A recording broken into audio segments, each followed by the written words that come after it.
लेकिन अच्छी खासी जो है वो कमजोरी नजर आ रही है एस्टेब्लिशमेंट की और बेचैनी नजर आ रही है। देखिए ना, अब शहजाद अकबर साहब ने चंद अफसरान की जो अंदरूनी एक खींचातानी चल रही है उसके ऊपर कुछ चीजों को रिपोर्ट किया। उन्होंने कहा जी अंदरूनी खाना खींचातानी चल रही है, ये मुझे चाहिए, वो मुझे चाहिए, वो मुझे चाहिए, इस चक्कर के अंदर एक दूसरे के फैमिली मेंबर भी उठा लिए गए। ये बात जो है शहजाद अकबर साहब ने रिपोर्ट कर दी। अब जब उन्होंने ये खींचातानी रिपोर्ट की, इस पर बहुत तकलीफ हुई। मुझसे नकवी साहब आए, उन्होंने आगे धमकी भी लगा दी। उन्होंने कहा इनको उठाकर पाकिस्तान लेकर आएंगे, ये पाकिस्तान पहुंचेंगे, इनको जवाब देना पड़ेगा, आपको हम लेकर आएंगे। देखिए पता नहीं इनको आप पाकिस्तान ले जा पाएंगे या नहीं ले जा पाएंगे। मुझे मुस्तकबिल करीब में नजर आ रहा है कि आप पाकिस्तान से भागेंगे। शहजाद अकबर साहब को या दीगर लोगों को पाकिस्तान उठा के ले जाना तो ये बहुत दूर की बात है। आज तक पता नहीं कितने लोगों को पाकिस्तान की एस्टेब्लिशमेंट पाकिस्तान ले जा पाई है। बेशुमार ऐसे लोग जिन्होंने पाकिस्तान के साथ बहुत बुरा किया वो बाहर बैठे हुए और इनके साथ राब्ते में भी हैं, उनको तो आज तक ये ले जा नहीं पाए। अल्ताफ हुसैन साहब के बारे में उन्होंने बड़े बड़े दावे किए थे, आज तक उनको तो ले जा नहीं पाए। तो ये इन लोगों को ले जाएंगे पाकिस्तान उठा के।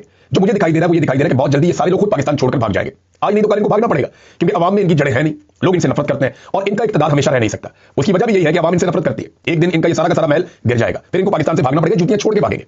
जैसे आपको याद है एक दिन अफगानिस्तान से भाग गया था गनी, तो आपको याद होगा गनी कैसे भागा था इस्लामाबाद से। तो इसी